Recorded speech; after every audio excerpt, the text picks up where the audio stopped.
देखो भाई, अब तो बैलेट पेपर से चुनाव हो गया ना, अब मत कहना। तो इस मिट्टी का एक मतलब ये भी है कि जब सुल्तान दिल्ली में कोई बैठा होता है, आगरा में बैठा रहता था, तब उसके खिलाफ बगावत करने का श्रेय ये बिहार को ही जाता रहा है। और तो गांधी इसलिए भी जरूरी हैं क्योंकि गांधी इस देश का मर्म समझते थे। मैं ये पूछना चाहता हूं कि क्या राहुल गांधी देश के प्रधानमंत्री हैं? सवाल पूछने का ये कौन सा ढंग है कि प्रधानमंत्री यहाँ पे, मुख्यमंत्री यहाँ पे, प्रेसिडेंट यहाँ, वाइस प्रेसिडेंट यहाँ, तमाम संवैधानिक पदों पे लोग बैठे हुए, सांसद यहाँ, विधायक यहाँ, और उसके बाद भी आप राहुल गांधी को ढूंढ रहे हैं। इसका मतलब आपके सिस्टम दुरुस्त नहीं है। इसका मतलब कि आपको लगता है कि मुझसे ज्यादा कॉम्पिटेंट, मुझसे ज्यादा योग्य, मुझसे ज्यादा काबिल आदमी राहुल गांधी हैं।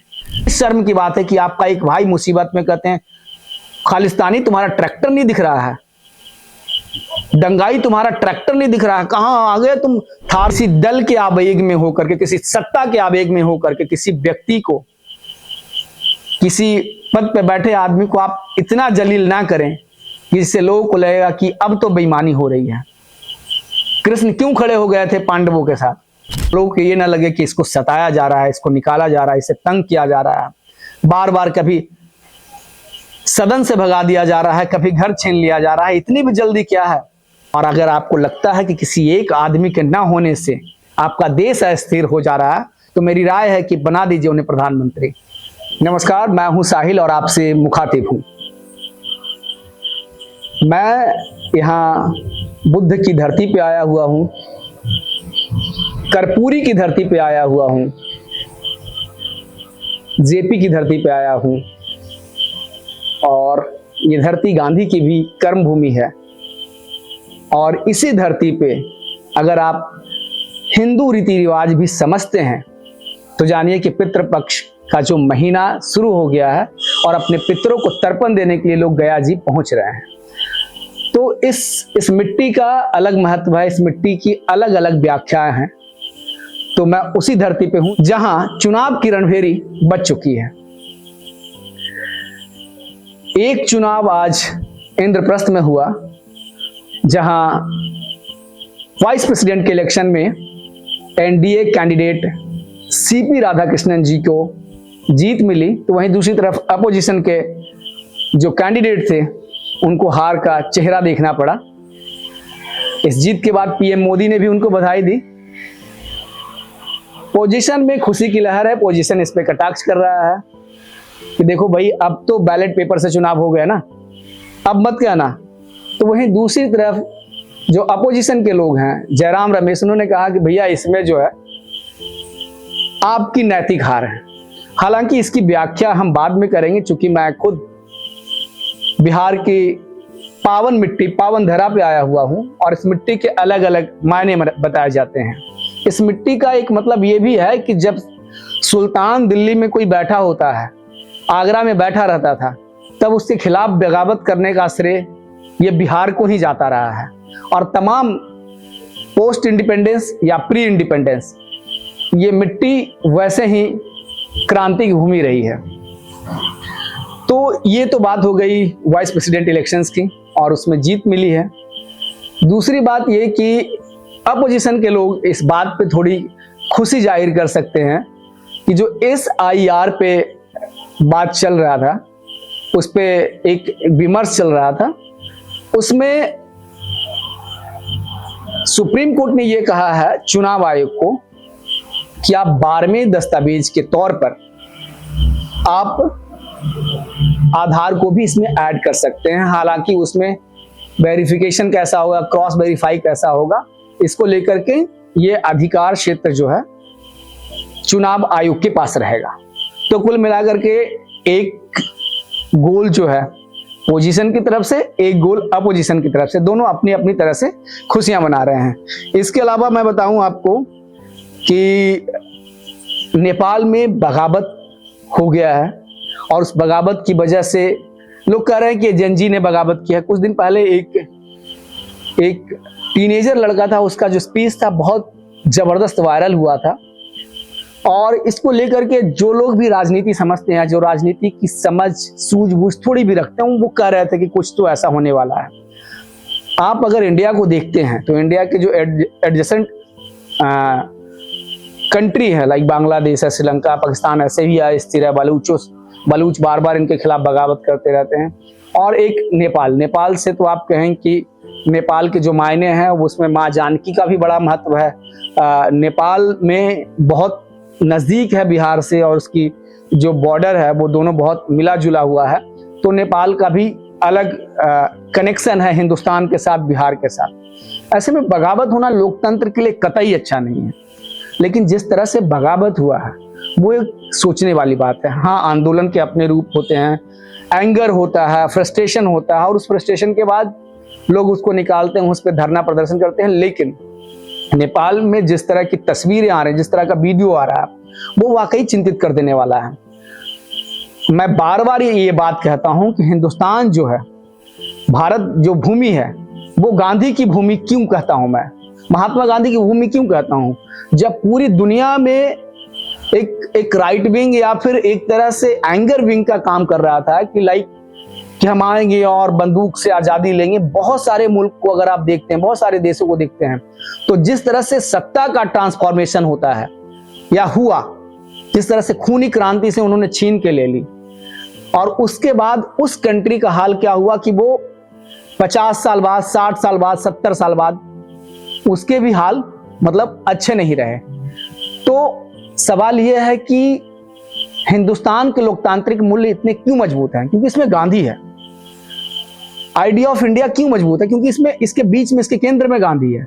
तो जैसे ही गांधी बीच में आते हैं तो वो कहते हैं कि नहीं, हम सत्ता का ट्रांसफॉर्मेशन बहुत प्यार से करेंगे, और हम जो लेगेसी छोड़ करके जाएंगे उस लेगेसी में सत्य होगा, हिंसा होगा, एक अनुरोध होगा, एक अपील होगी। वो अपील कैसी होगी? सत्य और अहिंसा की अपील होगी। सिविल डिसओबियंस मूवमेंट उन्होंने किया, सविनय अवज्ञा आंदोलन। तो मैं विनय के साथ आपसे कहता हूं कि देखिए, आप चले जाइए, हम आपका विरोध करेंगे। ये एक तरीका था। और इसलिए आप देखिए कि हिंदुस्तान इतना बड़ा, मैं बताऊं कि पूरी दुनिया का सबसे बड़ा लोकतंत्र है, 1.25 अरब से भी ज्यादा आबादी है। लोगों के मन में विरोध भी आते हैं सरकारों के खिलाफ। आप 75 से 77 देखें या तमाम अलग अलग राज्यों में देखें तो वहां विरोध होता है, लोग गुस्सा होते हैं, सड़कों पे आते हैं। लेकिन इस तरह की चीजें आपको नहीं देखने को मिलती है। वजह क्या है? केंद्र में गांधी है। तो गांधी इसलिए भी जरूरी हैं क्योंकि गांधी इस देश का मर्म समझते थे, इस देश के बारे में समझते थे। और एक नया फैशन चला है गांधी को गाली देने का। तो मुझे लगता है कि जो भी इमैच्योर लोग हैं, जिनको लगता है कि गांधी को गाली देके माइलेज मिलेगा, तो वो मुगालते में है। इस देश को अभी भी 200, 500, 1000 साल गांधी ना हो करके भी ऑपरेट करेंगे। यही गांधी की खूबसूरती है। क्योंकि अगर आप किसी से लड़ने जाते हैं और किसी का विरोध करते हैं, विरोध के तरीके में आपकी जीत और हार की संभावनाएं बनी रहती हैं। ये लोकतांत्रिक समय है, और इस लोकतांत्रिक समय में विरोध के भी अलग अलग मायने होते हैं। आज से 1000 साल पहले क्या हुआ, 800 साल पहले क्या हुआ, वो बातें अभी साबित नहीं हो सकती या फिर प्रासंगिक नहीं हो सकती। लेकिन गांधी प्रासंगिक रहेंगे। गांधी के अलग अलग मायने, और गांधी ने इस पे काम किया।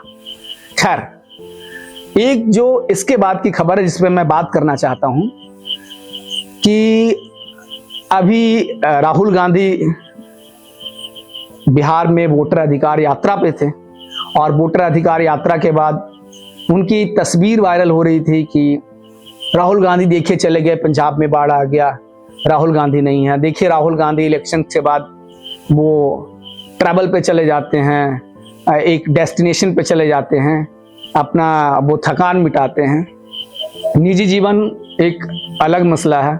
और मैं बताऊं, इस देश में मधु लीमे हुए, इस देश में अटल बिहारी वाजपेयी हुए, इस देश में लाल बहादुर शास्त्री हुए, तमाम लोग हुए, और तमाम लोगों के अलग अलग मायने हैं, और व्यक्तिगत जीवन के भी मायने अलग होते हैं। हालांकि जब आप राजनेता होते हैं, अपोजिशन के लीडर होते हैं, तो आपका जीवन बहुत निजी नहीं रह जाता है। लेकिन जिस तरह से राहुल गांधी को ये बार बार टारगेट किया गया कि हिंदुस्तान छोड़ के चले गए, हालांकि वो वाइस प्रेसिडेंट इलेक्शंस में भी नजर आए और उन्होंने वोट भी किया, तो जो ये एक नया ट्रेंड चला है नेताओं के व्यक्तिगत जीवन पे आक्षेप करना। खुद मैं बताऊं कि ये मेरी जुबानी नहीं है। अटल बिहारी वाजपेयी ने कहा था कि हमारे घुटनों में प्रॉब्लम थी, और इस बात को जब राजीव गांधी ने सुना तो उन्होंने कहा कि अटल जी आप जो है आहिस्ते से आप जाएं और इसका खर्चा वहन हम लोग करेंगे, आपके घुटनों की का जो इलाज है वो बहुत जरूरी है। जब देश का दूत बनाने की बात आई तब अटल बिहारी वाजपेयी को यूएनओ में हिंदुस्तान का दूत बनाया गया। तो आप राजनीति समझिए कि राजनीति का स्तर तब क्या था, अब क्या है। और तीसरी बात कि जो राहुल गांधी को बार बार पूछते हैं कि राहुल गांधी क्या है, कहां है, मैं ये पूछना चाहता हूं कि क्या राहुल गांधी देश के प्रधानमंत्री हैं? क्या राहुल गांधी पंजाब के मुख्यमंत्री हैं? क्या राहुल गांधी की पार्टी की सरकार पंजाब में है? नहीं। लेकिन लोग कहेंगे लीडर ऑफ अपोजिशन होने के नाते उनको रुकना चाहिए था। सवाल यह है कि राहुल गांधी को यह नहीं पता था कि फ्लड आया कि नहीं आया, या फिर इन बिटवीन अगर ऐसी बात होती है तो राहुल गांधी नहीं थी। तो जब इस बात को पता नहीं है तो बहुत सारे नेता दौरे पे जाते हैं और दौरों पे घूम के आते हैं, लाखों करोड़ रुपए लुटाए जाते हैं, उस पर कोई बात नहीं होती है। बात तो उस पर भी होनी चाहिए कि उसका आउटपुट आउटकम क्या निकल के आया हिंदुस्तान के फेवर में, उस पर कोई बात नहीं हो रही है। लेकिन एक तरह का नैरेटिव, एक तरफ की धारा चल रही है किसी आदमी के खिलाफ, तो हिंदुस्तान मुझे लगता है कि असमंजस में है, भारत असमंजस में है।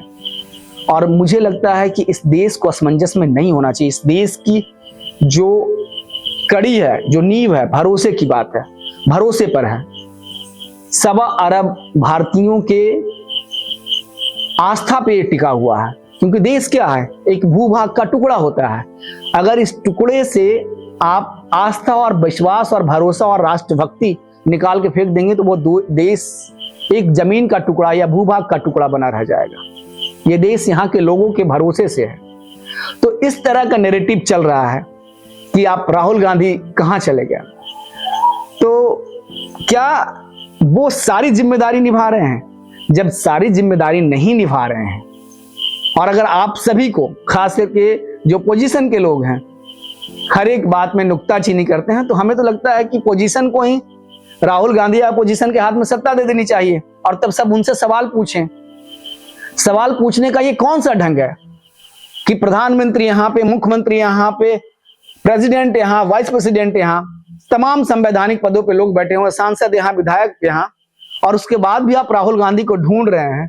इसका मतलब आपके सिस्टम दुरुस्त नहीं है। इसका मतलब कि आपको लगता है कि मुझसे ज्यादा कॉम्पिटेंट, मुझसे ज्यादा योग्य, मुझसे ज्यादा काबिल आदमी राहुल गांधी हैं। तो हिंदुस्तान की ये जो परी पार्टी चली है, जो ट्रेंड चला है, ये खतरनाक है। और मैं आज नहीं, आज से 10 साल बाद, 20 साल बाद भी हमेशा ये कहता रहूंगा कि लोकतंत्र भारत की नींव है। इसको बहुत सारे समाजवादियों ने सींचा, बहुत सारे राष्ट्रवादियों ने सींचा है, तमाम विचारधारा के लोग ने इसे सींचा है। किसी ने खून देकर, किसी ने पसीने दे करके, किसी ने जीवन दे करके, और उसकी फहरिस्त बहुत लंबी है। चाहे वो बिस्मिल हो, आजाद हो, भगत सिंह हो, वीर कुंवर सिंह हो, तो ये जितने लोग हैं, बाबू वीर कुंवर सिंह हो, जितने भी लोग हैं, उन तमाम लोगों ने इसको सींचा है।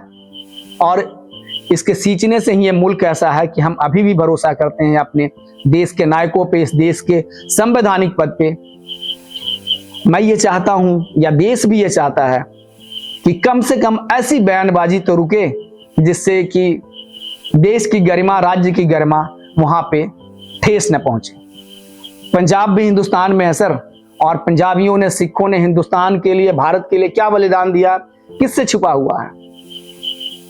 कौन नहीं जानता है कि इनके जो त्याग और बलिदान से पंजाब कहां पहुंचा, या देश के लिए उन्होंने क्या कुछ किया।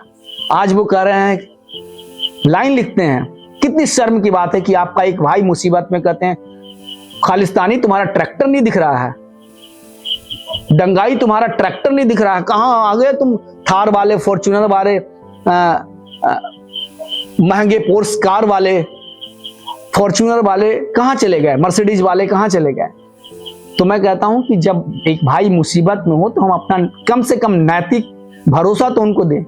अगर आप उनके लिए कुछ नहीं कर सकते हैं तो इस भरोसे के साथ हिंदुस्तान को एक सुत में पीरो रहने की वजह तो दीजिए। जब ये वजह खत्म हो जाएगी ना तो हम सब टूट जाएंगे और इसके परिणाम दूरगामी होंगे। हमारा चारों तरफ अशांत है। आप लोगों ने देखा जल्दी जल्दी में अमेरिका को हमने सब कुछ बना लिया और उसके बाद क्या स्थिति हुई। हमने एक भरोसेमंद दोस्त को भी डिगाया, उसका भरोसा डिगाया। तमाम विश्व बिरादरी में हम कितने हल्के पड़े। पाकिस्तान से जो टेंशन हुआ उसमें हमारी क्या स्थिति रही। तो ये तमाम मसले हैं कि बहुत जल्दी हम सेंसिटिव हो जाते हैं और बहुत जल्दी हम किसी फैसले पे पहुंच जाते हैं। ये गलत है। बांग्लादेश एग्जाम्पल है, श्रीलंका एग्जाम्पल है, नेपाल एग्जाम्पल है, पाकिस्तान अस्थिर पहले से है। तो हम सभी को सोचना होगा कि इस लोकतंत्र को कैसे मजबूत करें। और कोई भी आदमी आएगा जाएगा, ये भूभाग, ये हमारा वतन, ये हमारा मुल्क, ये हमारी मिट्टी वहीं का वहीं रहेगी। लोग आएंगे, सींचते चले जाएंगे और ये वतन हमेशा बढ़ता रहेगा, ऐसी हमारी कामना है। लेकिन किसी दल के आवेग में होकर के, किसी सत्ता के आवेग में होकर के, किसी व्यक्ति को, किसी पद पे बैठे आदमी को आप इतना जलील ना करें जिससे लोगों को लगेगा कि अब तो बेईमानी हो रही है। कृष्ण क्यों खड़े हो गए थे पांडवों के साथ? वजह ये नहीं थी कि पांडव कमजोर थे। पांडव के पास धनुर्धर था, अर्जुन जैसा गांडीवधारी अर्जुन, भीम जैसा महान गदाधारी भीम। तो तमाम लोग थे, पांचों भाई कौशल में भी थे और मजबूत लोग थे। लेकिन उन्होंने देखा कि इस आदमी के साथ बार बार साजिश हो रहा है, इस आदमी के साथ षड्यंत्र बार बार हो रहा है। तो जब ऐसा सेंटिमेंट होने लगता है तो ये जो कुदरत है ना, ये जो यूनिवर्स है, ये जो जनता है, वो भले ही चुप रहती है लेकिन उसका नैतिक समर्थन उस आदमी के साथ खड़ा हो जाता है। तो आप इस द्वंद्व को ऐसे ही रहने दीजिए और पांडव और कौरव का ये द्वंद्व ना फैले, ये द्वंद्व लोगों के मन में ना फैले और लोगों को ये ना लगे कि इसको सताया जा रहा है, इसको निकाला जा रहा है, इसे तंग किया जा रहा है, बार बार कभी सदन से भगा दिया जा रहा है, कभी घर छीन लिया जा रहा है। इतनी भी जल्दी क्या है सर? यहाँ पे तमाम बड़े बाहरी लोग आए और तमाम लोग चले गए। तो कोई एक आदमी हमेशा के लिए रहने नहीं आया है, चाहे वो पोर्तुगीज हो, चाहे वो फ्रांसीस हो, चाहे वो ब्रिटिशर्स हो, चाहे वो मुगल हो, तुर्क हो, कोई भी आदमी है, कोई रहने नहीं आया है। तो जो ये सोचते हैं कि हम ही यहाँ के मुस्तकबिल लिखेंगे, हम ही यहाँ पे माय लॉर्ड बन जाएंगे, तो वो गलत फहमी में है। और अगर आपको लगता है कि किसी एक आदमी के ना होने से आपका देश अस्थिर हो जा रहा है, तो मेरी राय है कि बना दीजिए उन्हें प्रधानमंत्री। कह दीजिए हिंदुस्तान के लोकतंत्र में यह अनूठा प्रयोग होगा कि हाँ, मुझे लगता है कि मुझसे अच्छे लोग ये हैं तो हम उनको मौका दे रहे हैं। कल फिर मिलते हैं। और आप पूरा वीडियो देखा आपने, उसके लिए बहुत शुक्रिया। और हाँ, प्रतिक्रिया जरूर दीजिएगा। हम मिलते रहेंगे और बिहार के तमाम जो हाल है, कहानी है, किस्सा है, वो सब सुनाते रहेंगे। नमस्कार।